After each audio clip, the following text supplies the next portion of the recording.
Hey everybody, Mr. J here. So we just have one more day to work on using the shell method. You know, we've seen it once, we want to make sure it's set in, and so we'll spend one more day practicing it just to make sure we have that. So let me give you guys a problem here to try.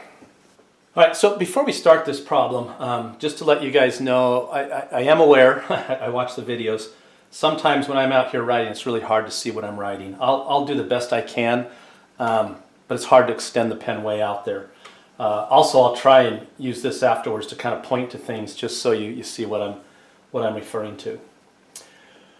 Alright, so what we have here is a region bounded by this equation, y equals x cubed minus 3x squared plus 2x minus 1. Y equals 0 and x equals 0, and we're going to rotate that region about the line x equals 3. So you guys go ahead first and draw a sketch of that, and then I'll come in and draw my sketch, and then we'll try to find the integral. Alright, so here's my cubic function. We've got x equals 0 and y equals 0. And so this region right here is what we're rotating around the line x equals 3, which would be this line right here. So this will be our axis of rotation. When I do that, I get this same curve, a reflection of it, over here.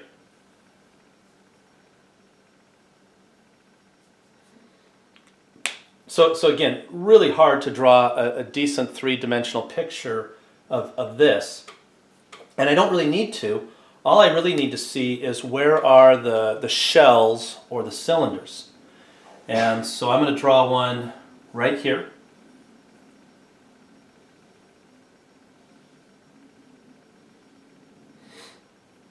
Give it a little bit of thickness. And here's the back side that we wouldn't be able to see. So remember, this is just a sheet of paper that's wrapped in a circle, and it's not very thick here. I drew this way thicker than it really is. Alright? So there's my shell. I want to remember that this right here is the original curve. This is a result of rotating things around this line x equals 3. So all the work that I do, it really needs to be over here in this area. And so the first thing I want to do is I want to look at the thickness of that little sheet of paper. It's right here. It's running parallel to the x-axis. So that's going to be a dx value for us. And so all that means to me right now is that everything needs to be in terms of x. I'm going to have 2 pi. I'm going to have a radius times a height. And I have to figure out what my a and b values are. Well, if we think about this shell, the largest one, this edge right here, would be right on the y-axis. It would rotate around like this. So it's starting at 0, and the last shell will be right here at this point, where this cubic function crosses the x-axis. So I'm going to have to find the 0 for that. So I know that this is going to go from 0 to some b value, which when I find that, I'll store that in x. Okay, so I'm going to go to the calculator. And I'm going to do F5, option 2. I'm looking for the 0. I know it's somewhere between 2 and 3. So I'll do 2 for a left boundary or lower boundary, 3 for my upper boundary. And there it is, 2.325.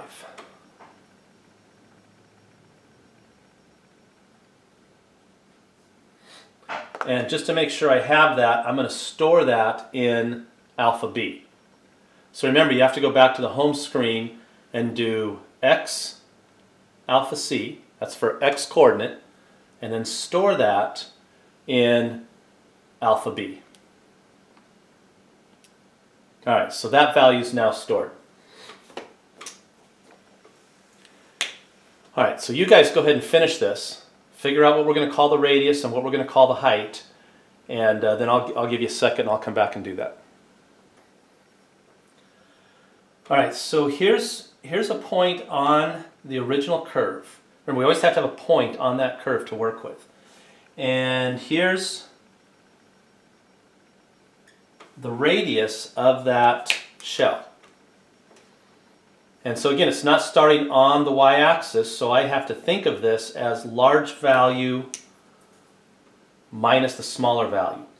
Since these are running in the x direction, I'm going to get a radius in terms of x, and that's what we want. So this is always at 3, x equals 3. This is at some x coordinate that's going to change with all the different shells. And so we need to call this radius 3 minus the x value. Larger value minus smaller value. So let me put that into our formula. We've got 2 pi times the integral from 0 to b, and my radius is going to be 3 minus x. All right, now I need a height, and the height of this shell, again, I don't want to go over here because that's a result of rotating my original graph. I want to stay where the original graph is. So there's the height, and since my y-coordinate here is negative, that means I want to do the opposite of whatever that coordinate is.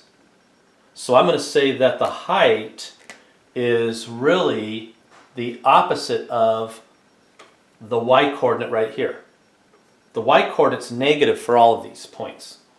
So when I say the opposite, I'm doing the opposite of a negative number. That'll make this positive. There's no such thing as a negative height. And then dx. So the only thing I have to do now is get this in terms of x. And I already have my equation for what y is equal to. So what I'm going to do is I'm going to take the opposite of all of these terms here. So my integral is now from 0 to b of 3 minus x times a negative x cubed, remember we're doing the opposite, plus 3x squared minus 2x plus 1 dx. And now I just have to put it in the calculator. All right, so I got that into the calculator. 2 pi times the integral from 0 to b of 3 minus x, you got to put this in parentheses, times all of this in parentheses with respect to x. And the answer I got is, this is our volume, 24.471 cubic units. All right, so here's another problem to try. This time we are going to take an area that is bounded by x to the 4/3 plus y to the 4/3 equals 1. Looks a little more complicated. X equals 0, y equals 0. And we only want the region that's in the first quadrant. And we're going to rotate that about the y-axis. Remember, it's okay to graph things with your graphing calculator.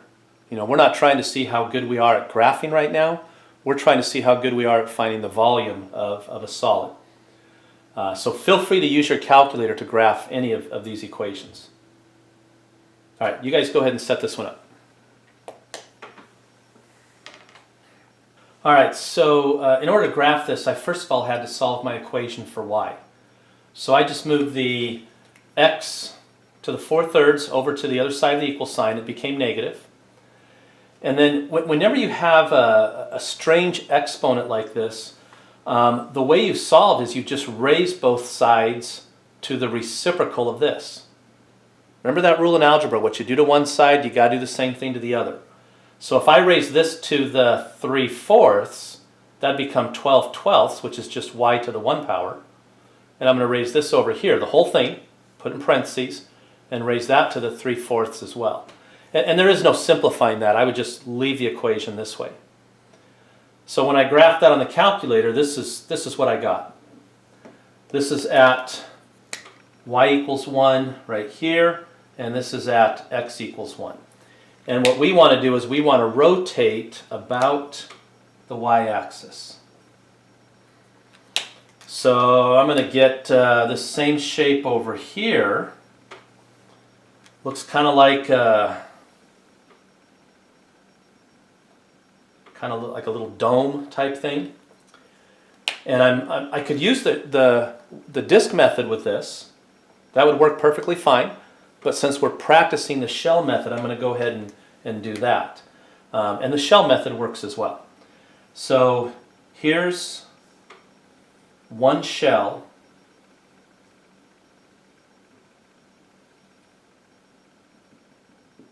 And we want to just give it a little bit of thickness.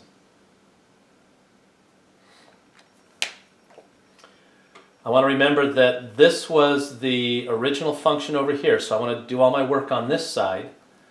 And what I see here is that the thickness that I've got right here, it runs parallel to the x-axis, so that means I want dx. And so I'll set up my integral that way. 2 pi times the integral with respect to x. So now I just need the radius times the height. So for the radius, that would be from here to here. And since it starts on the y-axis and goes out to this point on the curve, we're going to say this is just some x-coordinate. Whatever the x-coordinate is of that point, that's the radius for this one shell. Okay? Keep this in mind. When you do an integral, you're adding up lots and lots of shells.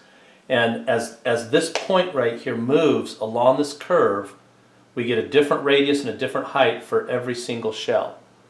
Even if that difference is like, one radius is 1/2, 0.5, and the next radius is 0.5000001. And then the next one will be 0.500000002, and so on, okay? All right, the height right here is just the y-coordinate. And so what I have is a radius of x, which is what I want, and I have a height of whatever y is equal to. So I've got 1 minus x to the 4/3, and then raise that to the 3/4. Remember, you cannot distribute an exponent to individual terms. That doesn't work. You have to raise the whole thing to that exponent. We don't even know how to do that, so we definitely want this one to go into our calculator. And then our smallest shell will be wrapped around the y-axis, kind of like a straw. So that'll start at 0. Our largest shell will be out here. It'll end at 1. So there's my integral. I just need to put it into the calculator. All right, so when I put this into the calculator, I got this error message that said implied multiplication. And I think what that means is right here, we need to put in a multiplication sign. I don't know why that confuses our calculator, but it does. And so I'm going to go back and put a multiplication sign there. And then I hit enter. It's working. It took a while to graph this, so it's probably going to take a while to do the integral. There we go. I got 1.506 cubic units. So whenever you get that implied multiplication error, it usually means somewhere we're doing some multiplication, but there's no multiplication symbol, and so the calculator is a little confused.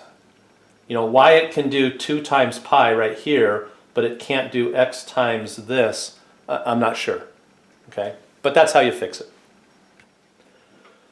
All right, so here's our next problem. we've got a solid that is, or a region that's bounded by y equals 2 sine of x and y equals the sine of x. So my guess is there's a little bit of space between these two graphs. And we want to rotate that about the y-axis. So let's go ahead and get a picture started, and then we'll set up the integral. All right, so I think we should have this in here as well, the interval from 0 to pi. And so here's what I get. This is my first sine curve. See, I don't want this part down here. Here's my, I guess that's my normal sine curve. The first one would be this higher one. It's going to go as high as 2 units, and it would also drop below the y-axis. But I want just this part right here, and I want to rotate that about the y-axis. So when I do that, I'm going to get a region over here that looks something like that. And if I set up my shell,